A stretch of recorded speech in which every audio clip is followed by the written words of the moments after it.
My channel. നമ്മളിന്ന് ഇവിടെ കാണിക്കാൻ പോകുന്നത് ഒരു എളുപ്പത്തിൽ ഉണ്ടാക്കാൻ പറ്റുന്ന ഇഞ്ചിക്കറിയുടെ റെസിപ്പിയാണ്. അതുണ്ടാക്കുന്ന വീഡിയോ ഒന്ന് നമുക്ക് കണ്ടു നോക്കാം.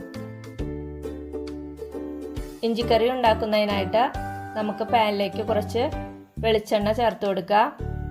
വെളിച്ചെണ്ണ ഒന്ന് ചൂടാവുന്നത് വരെ വെയിറ്റ് ചെയ്യാം. എണ്ണ നന്നായിട്ട് ചൂടായി കഴിഞ്ഞതിന് ശേഷം നമ്മൾ 1 ടീസ്പൂൺ കടുക് അതിലേക്ക് ചേർത്ത് കൊടുക്കുക. കടുക് പൊട്ടിക്കഴിയുമ്പോൾ അതിലേക്ക് 1 ടീസ്പൂൺ ഉഴുന്ന് ചേർത്ത് കൊടുക്കുക.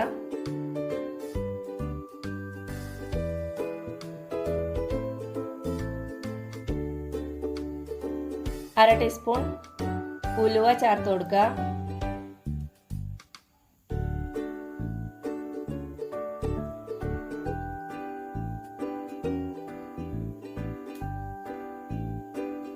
വറ്റൽമുളക് പൊട്ടിച്ചിടുക. 1/4 ടീസ്പൂൺ നെയ്യ്, അത് ഓപ്ഷനാണ്, അത് ഇഷ്ടമുള്ളവർക്ക് ചേർത്താൽ മതി. ഞാനൊരു മണത്തിന് വേണ്ടി ചേർത്തതാണ്. നന്നായി ഇളക്കി യോജിപ്പിക്കുക. അത് നന്നായിട്ട് മൂത്ത് വരുമ്പോൾ അതിലേക്ക് ഇഞ്ചി ചെറുതായിട്ട് അരിഞ്ഞത് ചേർത്ത് കൊടുക്കുക.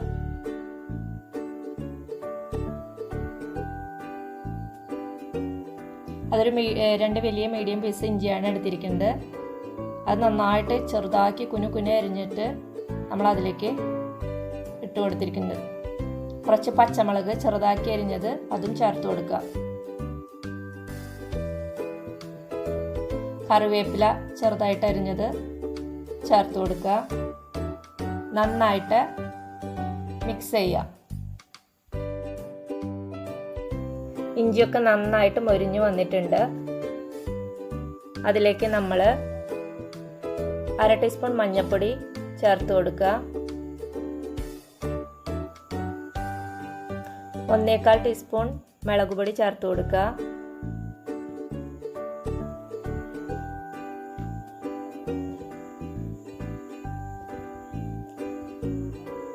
മല്ലിപ്പൊടി 1 ടീസ്പൂൺ ചേർത്ത് കൊടുക്കുക.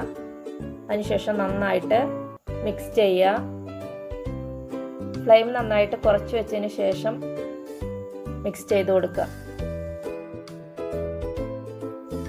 ചേർത്ത് കൊടുത്ത മസാലയുടെ പച്ചമണം മാറുമ്പോൾ നമ്മൾ ഒരു വലിയ നാരങ്ങയുടെ വലുപ്പത്തിൽ പുളി ചൂടുവെള്ളത്തിലിട്ട് പിഴിഞ്ഞ് എടുത്തിട്ടുള്ളത് 1/4 കപ്പ് അത് നമ്മൾ ചേർത്ത് കൊടുത്തിട്ടുണ്ട്.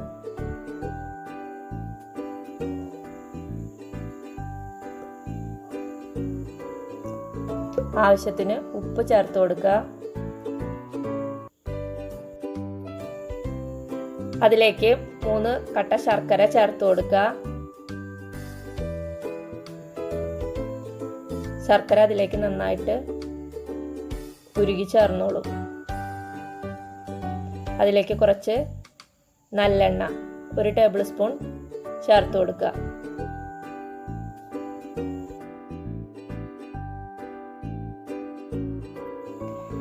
ഇഞ്ചിക്കറി ഇവിടെ തിക്കായിട്ട് വന്നിട്ടുണ്ട്. മധുരമൊക്കെ ഓരോരുത്തരുടെ ഇഷ്ടത്തിനനുസരിച്ചിട്ട് ചേർത്ത് കൊടുക്കണം. അപ്പോൾ നമ്മുടെ ഇഞ്ചിക്കറി ഇവിടെ റെഡി ആയിട്ടുണ്ട്. വീഡിയോ കണ്ട് ഇഷ്ടമായെങ്കിൽ എല്ലാവരും ലൈക്ക് ചെയ്യുക, ഷെയർ ചെയ്യുക, അതോടൊപ്പം തന്നെ സബ്സ്ക്രൈബ് ചെയ്യുക.